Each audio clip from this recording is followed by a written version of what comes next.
Hey everyone, how's it going? Have you ever gone out, taken photos, and come back and been disappointed by what you see? And so you're in the scene and you think something's absolutely stunning. It's amazing. It's like one of those moments where the sky is awesome and the air around you just feels different, and you're trying to capture that feeling in that moment, and you're trying to get it all into one picture. And then you come home and you sit down at the computer and you're like, oh, that does not look like what I thought it looked like. There's a lot of reasons why that could be the case, but one of the reasons is that if you're shooting raw files, especially because raw files are a little bit flatter, right? They don't have a lot of the contrast that a JPEG might have.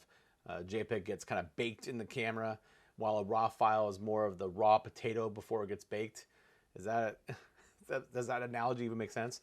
But what a raw file will do is sometimes flatten things out. And so you need to kind of scrub this thing. You need to put some elbow grease in there in order to really tighten that photo up and make it look more like what you saw in the field. So I have a photo example here. We're gonna check it out and see if we can make it look more awesome. All right, so this is the picture I'm talking about. I was in the scene and it was a sunrise. The sun's actually right here, and the sun was kind of bursting through the clouds. The sky was a lot more contrasty than what we see right here. And I was there and I was super excited, but I knew I was going to have some problems. I knew the sky was super bright. And so I underexposed the entire image to give my future self a little bit of room in editing, hoping that I could squeeze something back out of this photograph, something unique and something cool. You know, when I was in the scene, it was kind of moody and eerie, and the fog was rolling in a little bit, and it just had a little bit of a cool feel to it. And so what I want to do is I want to see if I could scrub some of the feeling back into this photograph using Lightroom. So I think the first thing I'll do is, overall, I'm going to make a choice to work on the sky first.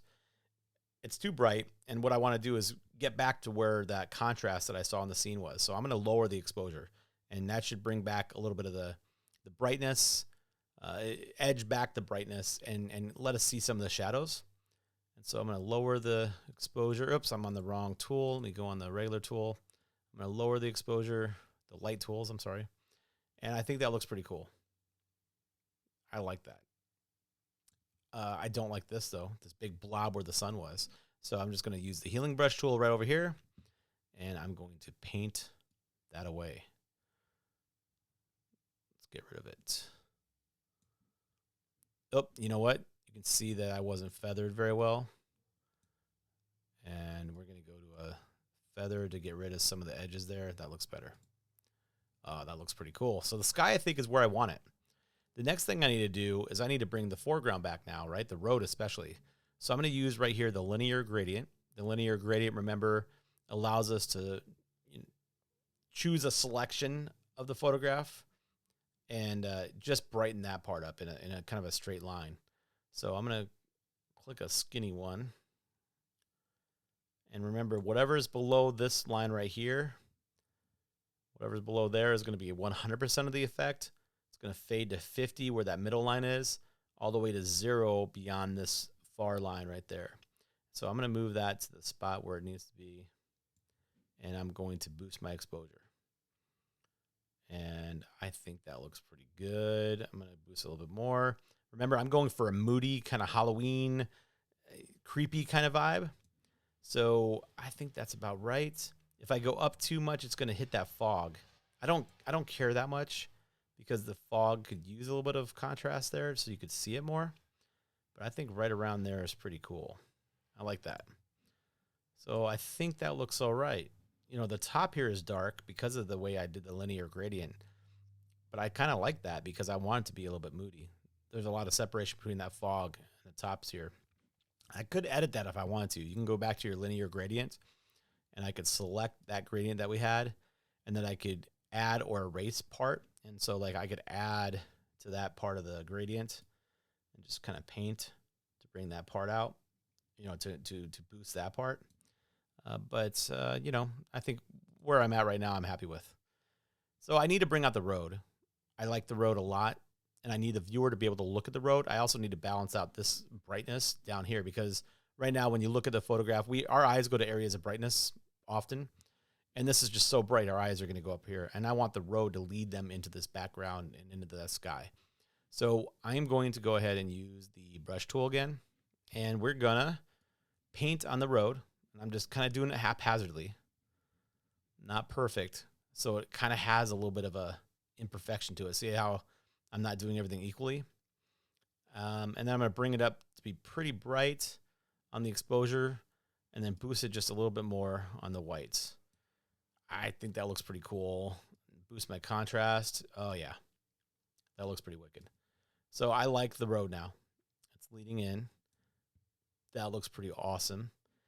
I do see something terrible, which is this horrid electric box. I don't know who put this here, but they should know that photographers want to take pictures of this. And I'm going to get rid of that. And it's pretty much gone. Nobody will be able to see that's the same pole thingy. So I'm okay with it. So the last thing I think this photo needs, and we'll see how it looks, is a little bit of brightness on the corn here and the corn here, and then on this side of the road, yellow, whatever that's called, beigey, whatever that is. It's just too dark. I want to bring our eyes into a couple more places. So I'll do the paint again, the brush again, and I'll paint a little bit on this area. And I'm going to then take my exposure up a little bit and boost my highlights up a little bit. Oh, that's too much. Probably about right there. I don't want it to be like glowing. I just want it to be noticed. That looks pretty cool. And I'm going to add another brush now. We're going to reset everything. We're going to go over here to the corn. I'm going to brighten up this corn. I'm going to add to my brush here. This side, what does that look like? I'm going to boost it a little bit. My exposure, then my whites, and then I boost the contrast. That looks pretty decent. And I'm going to do the same brush over here and see how that looks, just to bring it out a little bit more. I think that looks pretty good. I'm getting a surreal kind of look to this scene. Now you could, if you wanted to, go into here and fix all that. See how there's a lot of darkness between the background and here, but I don't mind it. It adds a little bit of surreal, a surreal feel to the scene. Like, I keep saying that word, but I'm not quite sure how else to describe it. I enjoy sometimes a kind of weird look like this one has. I think it's pretty cool. I think two more things, and then we'll be done. I just noticed a couple things. I'm going to do another gradient, and I'm going to move this one up, and I'm going to use this to warm up the foreground just a little bit. So now it's a little warmer, and I'm going to do the same thing to the top, but I'm going to cool down the top, adding to that surreal feel. Yes, that is super cool. Now I'm going to go to the overall photo, and I like what I see, but I'm going to boost everything just a touch, bring it back. And I am like really happy with this now. I can now look at this and feel like I captured the mood that I was going for when I was in the scene. And it makes me happy now. So that's pretty cool. It's not perfect, and it's not going to be everyone's style. Some people don't like, to have a scene not look exactly natural. I like the unreality sometimes. I like making things look, more cool than anything else. And I think I accomplished that with this photograph. Some photos I want to keep natural, and some I want to do some cool stuff with, because that's what is fun about photography. We get to make creative, artistic choices, and that's what I'm hoping to, kind of let everyone know out there, that they can make those choices. Nobody else has to judge them, and if they do, it doesn't matter. Do what you feel you want to do with your photography and what makes you happy, and just always try to keep growing and doing more and more and more. So I hope you got something out of this. If you have any questions over what I did, or maybe you have a photo that you're wondering like how I would edit if I wanted to do something kind of moody or something like that, let me know in the comments, email me, all that stuff. I'll be there for you. Have a good one, everyone. Thank you.